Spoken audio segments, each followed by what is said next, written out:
भाई ये सवाल पूछा है मुफ्ती साहब। इन दिनों में हजरत उमर रजी अल्लाह ताला अन्हु पर खंजर से हमला किया गया था और आप चंद दिनों के अंदर शहीद हो गए थे। हजरत उमर की फजीलत पर बयान फरमा दें। आपके बारे में ये बात मशहूर है कि आप हजरत अली के दामाद थे, क्या ये बात सच है? हजरत उमर की ज़ात पर बहुत से एतराज़ात किए जाते हैं, जिनमें हजरत फ़ातिमा रजी अल्लाह ताला अन्हा के घर का दरवाज़ा जलाना और हजरत फातिमा पर तशद्दुद करना, जिससे आपका हमल ज़ाया हो गया, सरे फहरिस्त हैं माज़अल्लाह।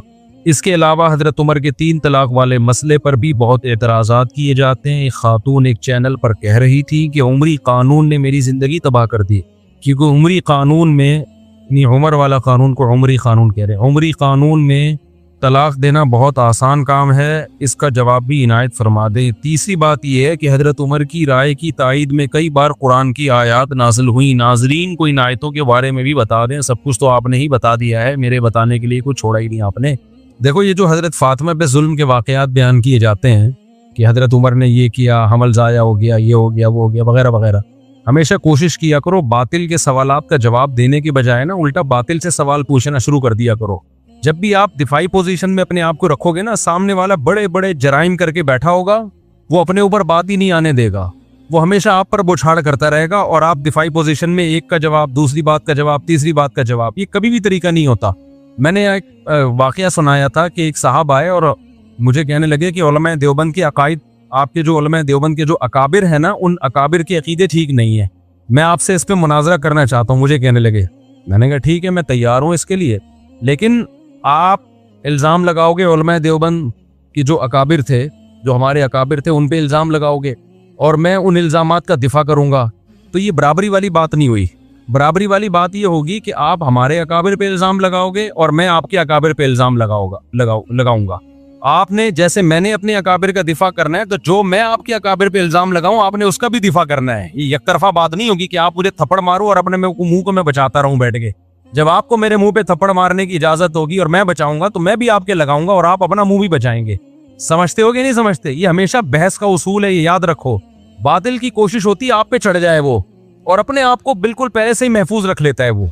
बात से बात निकलती है ना, ईसाई आते हैं, ईसाई लोग जो तंज करते हैं, इस्लाम पे एतराज करते हैं, नबी सल्लल्लाहु अलैहि वसल्लम ने इतनी उम्र में 9 साल की लड़की से शादी की, फलाना, ये वो जो उनके इल्जामात होते हैं जिहाद और इस्लाम तलवार से, जो 8-10 मशहूर एतराज़ात हैं। ठीक है, उलमा इसका भी जवाब देते हैं, लेकिन आप भी तो एतराज करो भाई। आप ईसा को खुदा का बेटा कहते हो, एक मखलूक को खुदा का बेटा कह रहे हो, ये ज्यादा छंबे की बात है? या हजरत आयशा 9 साल में बालिग हो गई और पैगंबर से उन्होंने 50 साल की उम्र में निकाह किया और हमेशा खुश जिंदगी गुजारी, वो उस पर बिल्कुल भी नादिम नहीं थी, वो खुश हैं, वो आज भी जिंदा होके आ जाएं। आप उनसे पूछें कि अगर दोबारा हम माजी में चले जाएं और आप कि 9 साल की उम्र में रुखसती हो और पैगंबर की 50 साल उम्र हो, कहेंगी दोबारा मैं ये काम करूंगी। वो तो इस रिश्ते पे इतना खुश थी। तो आप पहले इस बात का जवाब दो कि एक खुदा भी है और खुदा के बेटे भी हैं ईसा, और ये कैसे मुमकिन है? तो बजाय इसके कि हम एतराज़ात के जवाब देना अगले से, देखो ये मैं इसलिए कह रहा हूँ कि इस्लाम पे जो एतराज़ात होते हैं ये इसलिए करते हैं ताकि हमारी नज़र में इस्लाम को मशकूक कर दें और हम इस्लाम को छोड़ दें। यही होगा ना? तो हम इस्लाम छोड़ के जाएं कहाँ? जिधर जाना है पहले उसका बरहक होना तो साबित करो ना भाई। एक डॉक्टर ने आपको बताया ये भी नहीं खाना, ये भी नहीं खाना, इससे भी परहेज, इससे भी परहेज। आप डॉक्टर साहब से पूछते हो खाना क्या है, फिर डॉक्टर के कुछ भी नहीं खाना। तो डॉक्टर साहब ऐसा तो नहीं हो सकता, वो तो यकीनी मरूंगा फिर मैं भूखा प्यासा। मुझे पहले ये बताओ ये छोड़ना है तो इसके मुतबादिल मैंने खाना क्या है। वो डॉक्टर सही डॉक्टर होगा, वो कहेगा भाई ठंडा पानी मत पियो मगर गर्म पी सकते हो, खिचड़ी मत खाओ मगर रोटी खा सकते हो, या रोटी मत खाओ मगर खिचड़ी खा सकते हो। तो इस्लाम पे जो लोग एतराज करते हैं कि इस्लाम में ये गलत, फर्ज कर लो थोड़ी देर के लिए मान लिया भाई इस्लाम गलत है, अब क्या करूं मैं? अब मेरे पास या तो ईसाई मजहब है, या हिंदू है, या सिख बन जाऊं, या मैं मुल्हिद हो जाऊं, खुदा ही का इनकार कर दूं, तमाम मज़ाहिब का इनकार कर दूं। अगर इस्लाम पे 10 एतराज़ात होते हैं, इल्हाद पे 1000 एतराज़ात होते हैं, हिंदू मजहब पे 2000 एतराज़ात होते हैं, ईसाइयत पे 3000 एतराज़ात होते हैं। तो भाई पहले मुझे जो मैं आप पे एतराज करूंगा उसका जवाब दो। मैं ईसाइयत से सेटिस्फाई होऊंगा, फिर मैं ईसाइयत और इस्लाम को कंपेयर करूंगा आपस में। समझ में नहीं आ रही मेरा ख्याल है बात? तो कभी भी ऐसा नहीं हो सकता कि बातिल आप पे एतराज करते रहे, आप जवाब देते रहे। इसमें जिंदगी खप जाएंगी आपकी, कुछ भी हासिल नहीं होगा। वो कोई नया इतराज निकाल के ले आएगा, कल वो कोई नया इतराज निकाल के ले आएगा। तो बजाय इसके कि आप जो लोग हजरत उमर पे इतराज करते हैं ना कि हजरत फातिमा के साथ ये किया, हजरत फातिमा के साथ माज़अल्लाह नकल कुफर, सीधा सीधा एक जवाब दिया करो कि हजरत अली रजी अल्लाह ताला अन्हु उस वक्त जिंदा थे या नहीं थे, सैयदा फातिमा हजरत अली की ज़ौजा थी या नहीं थी। तो आपने ये हजरत उमर पे एतराज़ात कर रहे हो, उनको बुरा भला माज़अल्लाह कह रहे हो, हजरत अली ने क्यों नहीं किया ये काम? नहीं, यही बात मेरा ख्याल है साहब। हजरत अली क्यों खामोश थे कि उनकी ज़ौजा के साथ जुल्म हो रहा है, माज़अल्लाह उनकी ज़ौजा को मारा जा रहा है जिससे उनका हमल ज़ाया हो रहा है, माज़अल्लाह मेरी बीवी के साथ कोई ऐसा करे मैं खामोश रहूंगा? आप उनके हाथ पे बैत भी हो रहे हैं, उनको खलीफा भी मान रहे हैं, और हजरत उमर और हजरत अली के इतने अच्छे ताल्लुकात कि हजरत उमर जो कमेटी बना रहे हैं 6 आदमियों की कि मेरे बाद कौन खलीफा होगा, उसमें सैयदना अली का नाम भी डाल रहे हैं। वाह वाह वाह। हजरत अली की ज़ौजा के साथ और पैगंबर की साहबजादी, उनसे बड़ा क्या रुतबा हो सकता है? उनके साथ माज़अल्लाह एक शख्स इतना जुल्म कर रहा कि विरासत खा, माज़अल्लाह नकल कुफर, विरासत ना दे रहा उनको, उनका हमल जाया कर दिया। और हजरत अली के इतने अच्छे ताल्लुकात, हजरत अली से एक ज़ईफ रिवायत नहीं मिलती कि हजरत उमर पे उन्होंने तंज किया हो या उनको जालिम कहा हो। इतने अच्छे ताल्लुकात कि उमर हजरत अली के लिए को खलीफा के लिए नामजद कर रहे हैं और उनकी बेटी को निकाह का पैगाम भेज रहे हैं। ये शिया किताबों में भी मिल जाएगा आपको कि हजरत अली ने, हजरत अली की बेटी से किसका निकाह हुआ है? हजरत उमर का। शुरू में हजरत अली ने निकाह का पैगाम मुस्तरद कर दिया था, सिर्फ इस बेस पे कि आपकी उम्र ज्यादा है, इस बेस पे नहीं कि आप जालिम हैं, आपने मेरी ज़ौजा के साथ माज़अल्लाह अच्छा सलूक नहीं किया, उम्र के एज डिफरेंस की वजह से। लेकिन अरबों में एज डिफरेंस को कुछ ज्यादा वैल्यू नहीं दी जाती थी। बाद में हजरत उमर से उन्होंने अपनी बेटी का निकाह किया। तो ये क्या बात है, अपनी बेटी का निकाह भी कर रहे हैं, उनको दामाद भी बना रहे हैं और उनसे मशवरे भी ले रहे हैं। हजरत उमर का कोई मजलिस ऐसी नहीं होती थी अहम जिसमें कोई जदीद मसला आया हो और उन्होंने सैयदना अली को उसमें मुशावरत के लिए शरीक न किया हो। और हजरत उमर यकीनी तौर पर हजरत अली को अपने बात नामजद कर देते, लेकिन हजरत अली की उम्र की कमी की वजह से, रिवायात में मिलता है उम्र की कमी की वजह से हजरत अली ने 6 अफराद की कमेटी बनाई। समझते हो कि नहीं समझते? तो हम इनके आपस में ताल्लुकात देखते हैं, कोई इनमें नफरत नहीं थी, एक दूसरे की तारीफें, एक दूसरे से मोहब्बतें। लेकिन आज लोग मुद्दई सुस्त और गवाह चुस्त बने हुए हैं। तो बाकी ये कि इन्होंने जो सवाल किया है कि हजरत उमर के 3 तलाक वाले मसले पर, वो ये मैंने जुम्मे में भी इस पर बयान किया था। एक खातून का क्लिप वायरल हो रहा है, वो किसी स्कॉलर को ना, मजहबी स्कॉलर को इंटरव्यू दे रही है कि उमर, ये जो अहले हदीस हजरात कहते हैं ना, हजरत उमर ने 3 तलाक को 3 करार दिया, नबी के दौर में तो 1 होती थी, हजरत उमर ने क्या कर दिया, 3 तलाक का कानून बना दिया। तो मैंने तो खुद अहले हदीसों की तहरीरें पढ़ी हैं इस बारे में कि इन्होंने घर उजाड़ दिया लोगों का, ये कर दिया हनफियों ने ना। हालांकि अगर घर उजाड़ना है तो फिर तो हजरत उमर ने किया, और शिया साफ लफ्जों में कहते हैं ये घर उजाड़ने का काम किसने किया, हजरत उमर ने। अहले हदीस साफ लफ्जों में नहीं कहते क्योंकि उनको पता है कि उमर की मोहब्बत है लोगों के दिलों में, वो हनफियों पे डाल देते हैं। मैंने खुद अहले हदीस का फतवा पढ़ा है कि उन्होंने 3 तलाक को 1 करार दिया और नीचे लिखा कि कुरान और सुन्नत में 3 एक होती है और हनफी उलमा को इजाजत नहीं है इन लोगों का घर उजाड़े हो। हालांकि ये काम पहले कुरान ने किया, फिर पैगंबर ने किया, फिर अबू बकर ने किया, फिर उमर ने किया, फिर उस्मान ने किया, फिर अली ने किया, फिर 4 इमामों ने किया, तमाम सहाबा ने किया, तमाम ताबीन ने किया।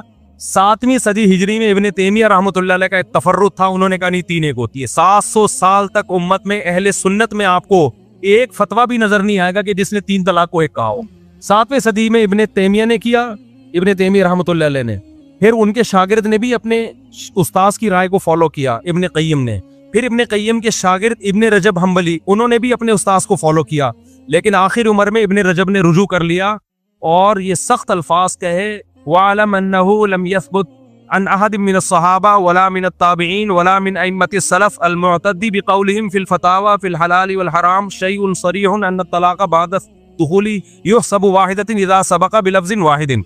कि उन्होंने कहा कि किसी एक हदीस में भी हमें नहीं मिलता, किसी एक सहाबी से भी नहीं मिलता, किसी एक ताबी से भी नहीं मिलता कि रुखसती के बाद 3 को किसी ने 1 करार दिया हो। साफ लफ्जों में रुजू किया कि मेरे उस्ताद इब्ने क़य्यिम और उनके उस्ताद इब्ने तैमिया इस मसले में वाज़े गलती पर हैं, इसकी कोई हैसियत नहीं है, रुजू कर लिया उन्होंने। उसके बाद फ़िक़ह हम्बली में, चूंकि ये हम्बली थे, इब्ने तैमिया भी, इब्ने क़य्यिम भी और इब्ने रजब भी, उसके बाद फ़िक़ह हम्बली में ये 3 तलाक को 1 कहना खत्म हो गया।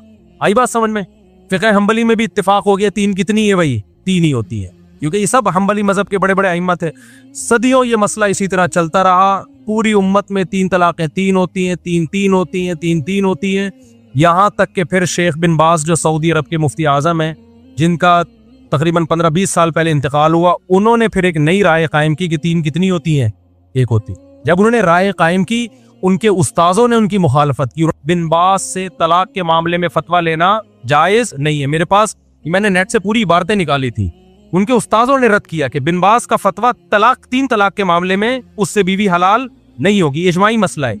लेकिन शेख बिन बाज थे, बड़ी हैसियत थी उनकी, थे परहेजगार आदमी वो। लेकिन एक आदमी की गलती को आप पूरी उम्मत पे कैसे थोप रहे हो भाई? फिर क्या हुआ, सऊदी अरब में ये मसला इख्तलाफी बन गया। फिर जब इख्तलाफी बना तो फिर हुआ ये कि शेख बिन बाज के उस्ताज और तमाम हम्बली उलमा वो सारे 3 के 3 होने का फतवा देते थे। बिन बाज के पास जब जाता तो 3 के 1 होने का फतवा। फिर बिन बाज के ही करीबी लोगों में से थे शेख साले अल उसैमीन, अल्लाह उनकी मग़फ़िरत फरमाए, बड़े आलिम थे। उन्होंने भी बिन बाज की राय ली, 3 कितनी होती है, उन्होंने भी कहा 1। अब सऊदी अरब में फड्डा हो गया। फिर क्या हुआ, 80 की दिहाई या 90 की दिहाई में सऊदी हुकूमत ने एक सर्कुलर जारी किया कि 3 तलाक के मसले पर तमाम उलमा मिल के बैठें और दलाइल से इस मसले को निपटाएं। कोई ये फतवा दे रहा है, कोई वो फतवा दे रहा है। तो पूरी बहस हुई, उस पे अल करार के नाम से एक रिसाला लिखा गया, उसमें बहुत सारे उलमा शरीक हुए, उन उलमा के नाम भी उस रिसाले में। बड़ी बहस हुई उसमें, वो पूरा रिसाला मेरे पास मौजूद है अरबी में, मैंने पूरा रिसाला पढ़ा है। वो इतनी जबरदस्त जानदार बहस हुई, 40-50 किताबों को कंगाला किया, उलमा के फतवे देखे गए, कुरान और सुन्नत की रोशनी में बहस हुई और बिल आखिर ये मुत्तफ़िका फैसला किया गया कि इकट्ठी 3 तलाकें 3 ही होती हैं, 1 नहीं होती। लेकिन बिन बाज ने उस राय से इत्तिफाक नहीं किया, वो अपनी राय पर अड़े रहे। लेकिन सऊदी अरब का फिर सरकारी कानून बना के अदालतों में ये चला दिया गया, भाई 3 तलाक को 3 ही करार दिया जाएगा, क्योंकि हमारे पास 1 होने की कोई माकूल दलील नहीं है। बड़ा जानदार रिसाला है, मैंने पूरा एक एक लफ्ज पढ़ा है उस रिसाले का, आज भी मौजूद है, नेट पे सर्च करने से मिल जाएगा। हुआ क्या, फिर ये हुआ कि बिन बाज उसी राय पे कायम रहे, वो 3 को 1 कहते रहे। अब जब सऊदी अरब की कोर्ट में जब केस जाता अदालत में, तो कोर्ट कहती भाई पूरे उलमा का एक फैसला है मुत्तफ़िका, तो कोर्ट से 3 तलाक को 3 ही करार दिया जाएगा। होता ये कि लोग क्या करते, जिसको बीवी रखनी है वो कोर्ट में जाने के बजाय कहाँ चला जाता, बिन बाज के पास चला जाता, वही इख्तलाफ दोबारा शुरू। हालांकि उस मजलिस में उलमा ने शेख बिन बाज रहमहुल्लाह ताला को ये नसीहत भी की थी कि इस तरह उम्मत में तोड़ पैदा होगा। बहरहाल बड़े आलिम थे, हम किसी आलिम के गुस्ताखी नहीं करते, उनकी और नेकियां बहुत हैं। एक आलिम से गलती हो सकती है, बात यह कि उसकी गलती को आप सारी उम्मत पे तो ना थोपे ना भाई। आप ये कह देते भाई उनका एक तफर्रुद है, ये आसान था। लेकिन अब चूंकि सरकारी सतह पे उनको मुफ्ती आजम भी बना दिया गया, लोग उसी को फॉलो करते चले गए। उसमें आसानी थी, बीवी आराम से हलाल हो रही है, तलाक का रेशो भी अरबों में बढ़ गया, धड़ धड़ धड़ तलाकें। फिर एक नतीजा ये निकला कि चूंकि गवर्नमेंट लेवल पे फतवे की वैल्यू होती है, वो सरकारी मुफ्ती थे, नतीजा ये निकला कि वो जो अदालत का फतवा था वो जजों को भी नहीं, अब जज भी उसको फॉलो नहीं कर रहे।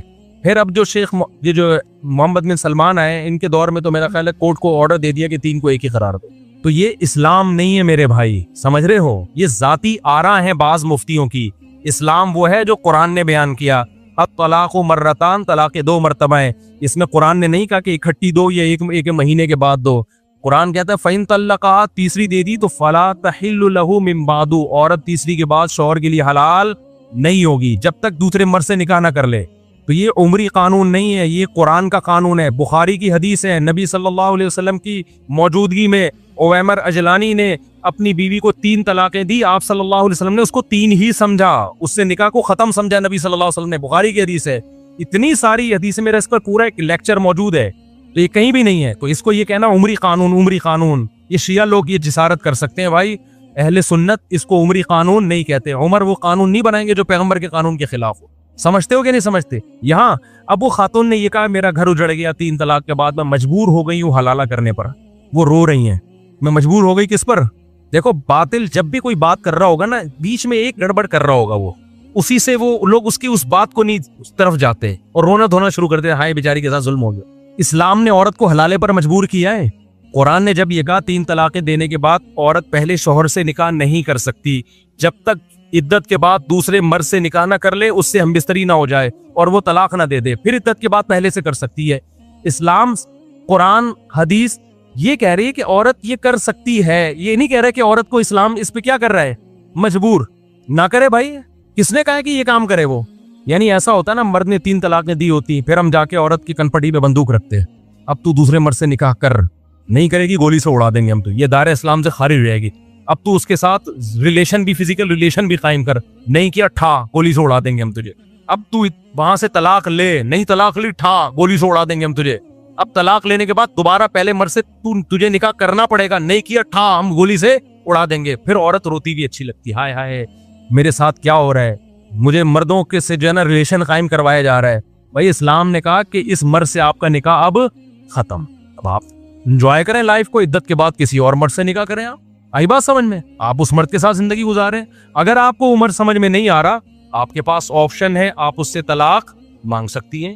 तो ये बेइज्जती कर रहा है इस्लाम या इज्जत दे रहा है उसको? ऑप्शन है आपके पास, डिवोर्स मांगने में कोई हरज नहीं है। सहाबिया के साथ ऐसा ही हुआ, 3 तलाकें हुई, दूसरे मर्द से उन्होंने निकाह किया, उनको वो मर्द समझ में नहीं आया, नबी के पास आई, मैं इनसे तलाक लेना चाहती हूँ। इसमें कौन सी बेइज्जती की बात है भाई? फिर अगर वो तलाक दे दे ठीक है, नहीं दे तो गुजारा करो उसके साथ, दे दे तो इद्दत गुजर गई आपकी, आप जहां चाहे निकाह करें, इसमें कोई बेइज्जती की बात है? तो पुराने वाले से करना चाहे वहां भी कर सकती हैं, इसमें कोई बेइज्जती की बात है? किसी और मर्द से निकाह करना जब बेइज्जती नहीं है, तो पुराने वाला जो अपने बच्चों का बाप है उससे निकाह करना कहां से बेइज्जती हो गया?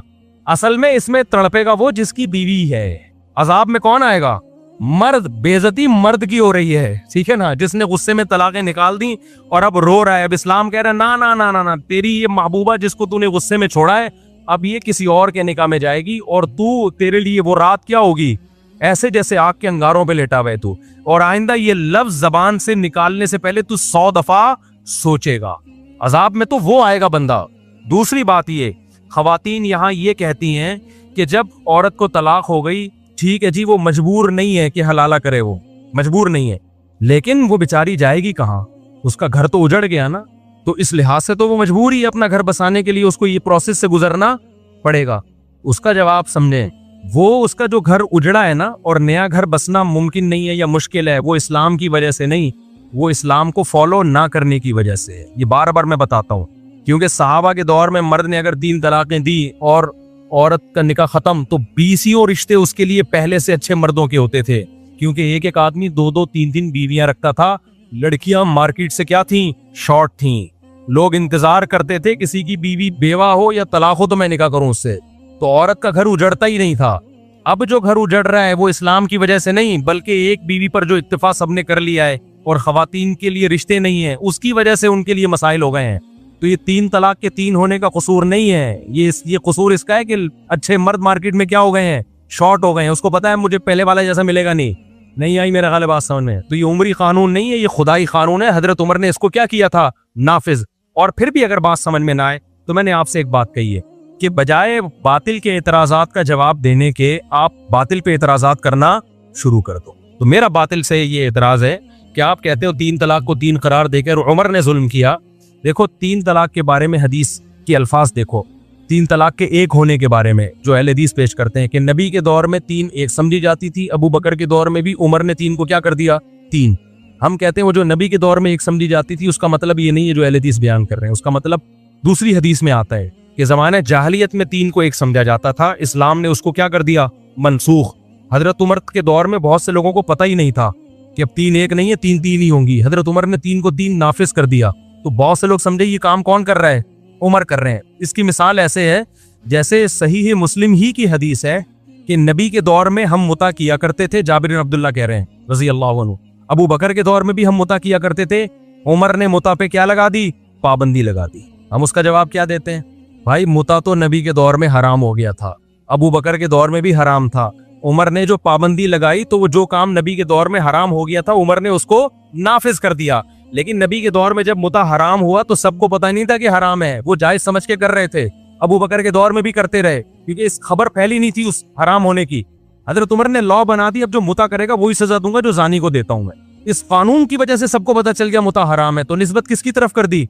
उमर की तरफ। तो इसी तरह 3 तलाक 3 हो चुकी थी नबी के दौर में, पता नहीं था लोगों को। अब समझो कि जो ये कहता है ना कि उमर ने हमारे घर उजाड़े हैं, माज अल्लाह 3 तलाक को 3 करार देके, आप उससे एतराज किया करो कि अगर 3 तलाकें नबी के दौर में 1 थीं इस हदीस की वजह से कि उमर ने 3 को 3 करार दिया है, तो मुता भी किसने हराम करार दिया? फिर उमर। लिहाजा आप अगर उमर को नहीं मानते तो मुता जैसी बेगैरती को भी आपको मानना बोलो पड़ेगा फिर आप इसी जैसी हदीस की वजह से। और अगर आप जवाब में कहते हो कि नहीं मुता तो नबी के दौर में हराम हो चुका था, तो हम आपको ये भी दलीलें देंगे कि 3 तलाकें भी नबी के दौर में 3 हो चुकी थी।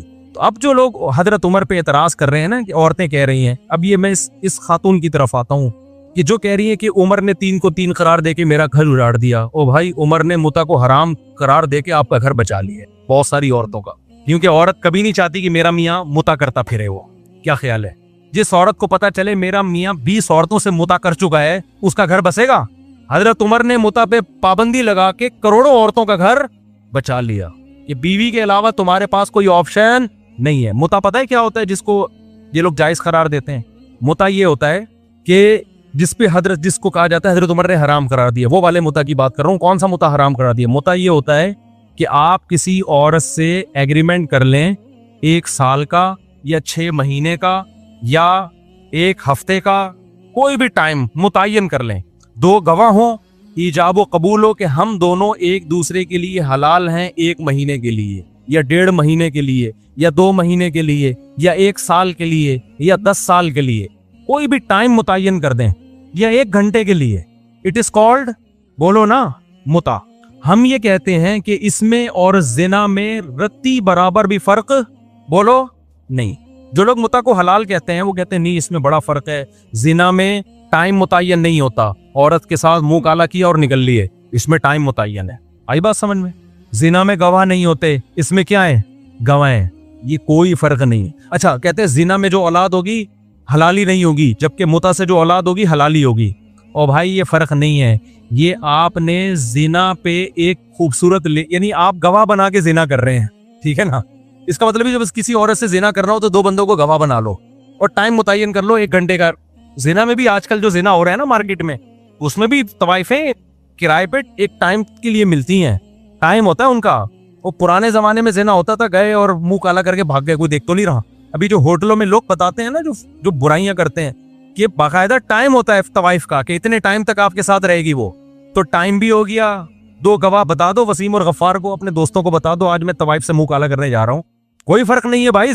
निकाह में बड़ा फर्क ये होता है कि निकाह हमेशा के लिए होता है। तलाक क्या है, एक आर्जा है कि आपने हमेशा के लिए रहने का इरादा किया था, बीच में आपने उसको क्या कर दिया, डिस्कनेक्ट कर दी, उस रिश्ते को तोड़ दिया किसी भी वजह से आपने। तभी निकाह में अगर ये शर्त लगा दी जाए ना कि मैं इससे निकाह कर रहा हूं 2 महीने के लिए, तो निकाह क्या हो जाएगा, कलअदम, वो निकाह नहीं होगा। निकाह में ये शर्त लगाना ही नाजायज है। आपने नियत भी कर ली ना कि मैं इस बीवी को 1 महीने बाद छोड़ दूंगा, आप ये शर्त नहीं लगा सकते। आप शर्त लगा दी तो वो खत्म, वो निकाह नहीं रहेगा, वो मुता बन जाएगा। नहीं आई मेरा ख्याल है बात समझ में? तो मुता हराम है भाई, जिना और मुता में कोई फर्क नहीं। अब आप मुझे बात बताओ, अगर हजरत उमर मुता को हराम ना करते, आज बहुत सारे मर्द मुते कर रहे होते कि नहीं कर रहे होते? उनके घर बस जाते हैं। और फिर हलाल जिना में तो आज जब मर्द जिना करता है ना तो घर नहीं बसता, बीवी तलाकें लेके चली जाती है, जबकि वो जिना को बुरा समझ रहा होता है, बीवी से सॉरी कर रहा होता है, बेगम आइंदा नहीं करूंगा, गलती हो गई। मुता जिस पे उमर ने पाबंदी लगा के औरतों के ऊपर बड़ा एहसान किया, उनके घर बसा लिए, वो जब मुता लोग करते तो पकड़े जाते तो बेगम से कहते बेगम हलाल। जैसे मैं दूसरी शादी के बाद पकड़ा गया था तो मैंने क्या कहा था, हलाल है ये, लेकिन शादी थी ना वो। तो जो मुता करते हुए पकड़ा जाएगा वो क्या कहेगा, भाई बुरा थोड़ी है, पाबंदी किसने लगाई है, उमर ने। देखो सही मुस्लिम की हदीस है, नबी के दौर में भी होता था, अबू बकर के दौर में भी होता था, पाबंदी किसने लगा दी, उमर ने। तो बताओ उमर औरतों का घर उजाड़ रहा है या बना रहा है? उमर ने पाबंदी लगाई। क्या पाबंदी लगाई थी? पाबंदी तो इस पहले से लगी हुई थी। उमर ने बोला, हजरत उमर ने, अब जो मुता करके आया ना, शादीशुदा करेगा, पत्थरों से मार के रजम करूंगा। क्योंकि लोग कहते थे ये जिना नहीं है, हजरत उमर ने कहा ऐसी कोई दलील नहीं सुनूंगा मैं, नहीं ये बात मेरा ख्याल है समझ में। उन्होंने बोला कि रजम करूंगा, पत्थरों से मारूंगा मैं, ये दलील नहीं है कि जी ये गोद गवाहों की मौजूदगी में इजाब कबूल हो रहा है। तो जो लोग कहते हैं कि मुता हलाल है, तो उन्होंने औरतों का घर क्या कर दिया, तबाह कर दिया। 3 तलाकों को जो 3 कहते हैं, चंद औरतों का घर तबाह होता है, लेकिन बेशुमार औरतों का घर बस जाता है। मर्द को जब पता चलता है ना 3 लफ्ज जबान से निकाले तो दोबारा नहीं मिल सकती मुझे, ये करोड़ दफा सोचता है जबान से निकालते हैं, बहुत दफा सोचता है, इबरत हो जाती है उसको, लिहाजा उससे घर बसता है, टूटता नहीं है। चंद का तो टूटता है, लेकिन चंद की वजह से लाखों का बस जाता है। और जिन्होंने मुता को हलाल कर दिया, तो खुद औरत सोचे अपने सीने पे पत्थर रख के कि आपका मियाँ एक काम जायज समझ के मुंह काला कर रहा हो, आज उस औरत से मुता किया। क्योंकि जब मुता जो लोग हलाल कहते हैं, फिर उनके कोई लिमिट थोड़ी है कि 20 से हलाल है, 30 से हराम है। हलाल है, बस हलाल है, जितना बचाओ मुता ही करो। समझ में नहीं आ रही बात? और जो लोग मुता को हलाल कहने के दलाइल देते हैं, मैं उनसे एक सवाल पूछता हूँ कि फिर आप ये काम छुप के क्यों करते हो? इसका मतलब आपका जमीर अंदर से कह रहा होता है कि ये अच्छा काम, बोलो, निकाह छुप के किया जाता है खुलेआम। कुछ लोग छुप के दूसरी शादी इसलिए कर रहे होते हैं कि पिटने का खौफ होता है वो छुपन एक अलग चीज होती है कि पिटेंगे ससुराल से, ससुराल ना होता तो वो भी बता के कर रहे होते, लेकिन शर्मिंदगी की वजह से नहीं छुप रहे होते, साइड इफेक्ट की वजह से छुप रहे होते हैं और चंद दिन छुपते हैं, उसके बाद बता देते हैं वो भी। लेकिन मुता कभी भी कोई ओपनली नहीं करता। हजरात एक ऐलान समात फरमाइए, जुम्मे को मेरा मुता है, आप लोग तशरीफ लाइएगा, मैं मुता कर रहा हूँ इससे, और खातून कह रही हूँ कि मैं भी मुता कर रही हूँ इससे। वो बहुत ही कोई गैरत लेस होगा तो ये काम करेगा। निकाह में लोग अपनी बेटियों के लिए रिश्ते तलाश कर रहे होते हैं, मौलवी साहब से दुआएं मंगवा रहे होते हैं, मौलवी साहब मेरी बच्ची जवान हो गई है, कोई अच्छा ढंग का दामाद मिल जाए, निकाह करना चाहता हूँ। छुपकी नहीं करते, खुलेआम बताते हैं। मुता में कोई बताएगा मेरी बेटी मुता करना चाहती है, कोई अच्छा मुता करने वाला हो। तो अगर उमर ना होते, हजरत उमर ने ना गवर्नमेंट लॉ बना के पाबंदी लगाई, उमर ना होते तो मुता के बारे में मुसलमान कंफ्यूजन में होते, लोग बहुत सारे इसको हलाल समझना शुरू करे। उमर ने गैरत वाला काम किया, उन्होंने बोला अब जो मुता करके आएगा ऐसी की तैसी कर दूंगा मैं उसको। तो ये उमर का हम पर क्या है एहसान है कि हमारे घरों को बचाया उमर ने। एक जिना पे हमें हलाल का लेबल लगाने से उमर ने बचा लिया। समझता है नहीं समझता। बाकी जो गुस्से में 3 तलाकें देके उनके घर उजड़ते हैं, वही गुस्से में कंट्रोल करो अपने आप। बल्कि उमर ने हम पर एहसान किया कि हमें गुस्से में अपनी जबान पे कंट्रोल करना सिखा दिया, वरना धड़ाधड़ देते रहते, तलाक को खेल बनाते रहते। आज बहुत से लोग हैं जब बात आती है बीगों को तलाक निकालते हैं। औरत को इससे तकलीफ होती है, हम सब कुछ कर लेते हैं भाई, तलाक निकालते हैं, हम खुद कांपने लगते हैं, भाई ये तो तीर है, कमान से निकल गया तो वापस नहीं आएगा। कितने केसेस लोगों के मेरे पास आते हैं। हमारे मोहल्ले में एक साहब थे, लड़ते थे ना बीवी से, रोजाना लड़ाई, फिर उनको गुस्सा आता तलाक दूंगा, कांपते थे यूं करके, कहते मैं तो दे दूंगा ही 10 साल से कहते रहे, निकाली नहीं। उनको पता था भाई निकल गई तो बेगम गई हमसे। कितने लोग, ये तो आपके सामने तो वो केस आ रहे हैं ना जिन्होंने गुस्से में दे दी है। ऐसे बहुत सारे केस हैं, बहुत गुस्सा आया नहीं दी उन्होंने, और जो गुस्से में दे देते हैं। तो इस्लाम ये चाहता है कि जो आदमी पागल है ना गुस्से में, तो उस पागल का हक ही नहीं है कि बीवी रखे वो, क्योंकि जब गुस्से में 3 निकाल रहा है तो कल गुस्से में चाकू भी मार सकता है, कल गुस्से में पिस्टल भी चला सकता है। आज बोल देते हैं मुझे गुस्से में पागल हो गया था मैंने दे दी है, मैं कहता हूँ वही तेरे पास बंदूक होती तो गुस्से में 3 फायर कर देता, कोई अदालत छोड़ती आपको? इस्लाम में गुस्से के अहकाम काबिल मुआफी नहीं। आपने गुस्से में अगले का जबड़ा फाड़ दिया, अब पुलिस आई है, क्या हुआ, कहना यार गुस्से में हो गया सॉरी। कोई दुनिया में कहीं भी गुस्सा ऐसी चीज नहीं है जो काबिल मुआफी हो, और इंसान की आजमाइश है ही गुस्से में मेरे भाई। नॉर्मल में तो कोई भी उल्टे काम नहीं कर रहा होता। तबलीग जमात एक बुजुर्ग थे ना, उनके पास एक शख्स आया, गुस्से में बीवी को 3 तलाक की, बहुत शदीद गुस्सा था। उन्होंने कहा यार आज तक हमने नहीं कभी देखा कि मोहब्बत से बीवी को किसी ने 3 तलाक दी, कि जा मेरी प्यारी तो मुझे बहुत प्यारी लगती है तुझे तलाक है, ऐसा कहीं नहीं। तो गुस्से में ही तो पागल होते हैं, और फिर गुस्से में ही सजाएं मिलती हैं। कत्ल जितने होते हैं, हमारे एक दोस्त ने कत्ल किया, मुझे आके बता रहे, कह रहे हैं गुस्से में मैंने बंदा मार दिया, अपने दोस्त को मार दिया। कह रहे मुझे इतनी निदामत है कि मेरे सुकून नहीं मिल रहा मुझे। सारे उल्टे काम किस तरह होते हैं मेरे भाई। अभी एक केस चल रहा है, मैं उसमें पढ़ा हूँ सुलो के लिए। गुस्से में अपने चचाजाद भाई को बंदे ने कत्ल कर दिया, और इतना रो रहा है कि यार मेरा मोहसिन था, वो मेरे बड़े भाइयों की तरह उसने मुझे बचपन से पाला। मेरे पाँव में आके ना नाक रगड़ के चीखे मार के रो रहा था बंदा, कातिल। कह रहे मुझसे क्या हो गया मुफ्ती साहब, मैंने अपने चचाजाद भाई जो मेरे सगे भाइयों की तरह था मैंने मार दिया उसको। इतना रो रहा है, क्यों? गुस्से ने क्या कर दिया उसको, पागल। तो क्या केस नहीं बनेगा? क्या पुलिस छोड़ देगी? नहीं, ये बात मेरा ख्याल। अब अगर उसको पुलिस लटकाती है, अदालत लटकाती है फांसी के पंदे पे, लोग कहते हैं यार बेचारे से गुस्से में पिस्टल चल गई, इतना रो रहे हैं यार, छोड़ो यार। कुरान क्या कहता है, वलकुम फिल क़िसास हयात, ए लोगों क़िसास में जिंदगी है। एक लटकेगा, 20 लोग कत्ल करने से बच जाएंगे। तो इसी तरह यहाँ भी है, 3 तलाकों में घर बसाना है, उजाड़ना नहीं है। चंद लोग 3 देंगे, उन इबरत का निशान बनेंगे, बाकी लोग की जबानें बंद हो जाएंगी, बोलेंगे भाई कुछ भी जबान से निकालो, तलाक का लफ्ज जबान से निकालने का नहीं है बात, मेरा ख्याल है समझ में। अभी ये कहते हैं इस्लाम में तलाक बहुत आसान है, बहुत मुश्किल है इस्लाम में, क्योंकि उसका साइड इफेक्ट बहुत ज्यादा है। दूसरों के यहाँ बज़ाहिर बड़ी मुश्किल है तलाक, लेकिन बहुत आसान है। उनके यहाँ हिंदुओं में कोर्ट में जाना पड़ता है, लेकिन इतनी आसान है तभी तो धड़ाधड़ हो रही है तलाकें। हमारे यहाँ बहुत आसान है, लेकिन हकीकत में बहुत मुश्किल है, तभी हमारा फैमिली सिस्टम कामयाब है। तो ये तो हजरत उमर पे इतराज का मैंने जवाब दिया, बात लंबी हो गई, और पता नहीं क्या लिखा है उन्होंने हजरत उमर के बारे में। तीसरी बात ये कि हजरत उमर की राय की तायद में कई बार कुरान की आयतें, ये तो बहुत दफा हुआ है। हजरत उमर ने नबी सल्लल्लाहु अलैहि वसल्लम से फरमाया कि अपनी खवातीन को हुक्म दे पर्दा किया करें। आप सल्लल्लाहु अलैहि वसल्लम ने नहीं हुक्म दिया, कुरान की आयतें नाजिल हो गई, या अय्युहन नबिय्यु कुल ली अज़वाजिका व बनातिका व निसाइल मुमिनीना युदनीना अलैहिन्ना मिन जलाबीबिहिन्ना। ग़ज़वा उहुद में यानी अल्लाह ने हुक्म दे दिया कि पर्दा करवाएं। ए नबी अपनी अज़वाज को भी और मोमिनीन की बेटियों को भी कह दें आप पर्दा करें। किसकी तायद में नाजिल हुई है? हजरत उमर की। हजरत उमर रजी अल्लाह ताला अन्हु की राय ये थी। एक और मिसाल थी बड़ी जबरदस्त, मेरे जहन से निकल गई, वो बहुत जबरदस्त मिसाल थी। हजरत उमर का एक मशवरा था, है हाँ, जंगी कैदियों के बारे में। जब बदर में कैदी आए ना, तो हजरत उमर ने हुक्म दिया हर शख्स अपने रिश्तेदार की गर्दन उड़ा दे। नबी सल्लल्लाहु अलैहि वसल्लम ने कहा कि नहीं, फिदिया लेके छोड़ दें हम इनको। कुरान की आयतें नाजिल हुई, नहीं ये तो अलग आयत है, हुमरत मतलब मादो, इस पे इससे कोई ताल्लुक नहीं, ठीक है। लमस लौला किताबुम मिनल्लाहि सबका लमस्सकुम फीमा अखज़्तुम फीही अज़ाबुन अज़ीम। ऐ ईमान वालो, तुमने जो इन कैदियों को फिदिया लेके छोड़ दिया, अल्लाह ने पहले से मुकद्दर में अगर ये न लिखा होता ना कि तुम्हें हलाक नहीं करना, तो ये इतना बड़ा जुर्म हुआ है कि अल्लाह तुम्हें हलाक कर देता। इन कैदियों को छोड़ा क्यों? ये तो इतने बड़े इस्लाम के दुश्मन थे। तो किसकी राय सही हुई? हजरत उमर की, उनकी राय में। और हदीस में आता है कि शैतान उमर को देख के अपना रास्ता बदल लेता है। बुखारी की हदीस है, रसूलुल्लाह सल्लल्लाहु अलैहि वसल्लम ने फरमाया, मैंने ख्वाब में देखा कि अबू बकर ने एक डोल निकाला, उसमें कमजोरी थी। फिर मैंने एक बहुत ताकतवर को देखा कि उसने डोल निकाला और बड़ी ताकत के साथ डोल निकाल लिया ना, कुएं से नहीं पानी का डोल निकालते। तो आपने फरमाया इस ख्वाब की ताबीर क्या है? उमर, यानी उनके दौर में जो निजाम चलेगा ना, ताकत और कुव्वत के साथ चलेगा। गैर मुस्लिम इस बात का एतराफ करते हैं कि इस्लामी तारीख में उमर जैसा दौर नहीं आया। ऐसा खानदानी दौर था ना हजरत उमर का, कोई इख्तलाफ नहीं। और कितने आपने, अच्छा जर्मनी में ना अभी भी उमर लॉ के नाम से वहां की यूनिवर्सिटी में पढ़ाया जाता है, उसको कहते ही उमर लॉ है। मैं पहले इस बात को यकीन नहीं करता, मैं गया तो पता चला ऐसा है हकीकत में।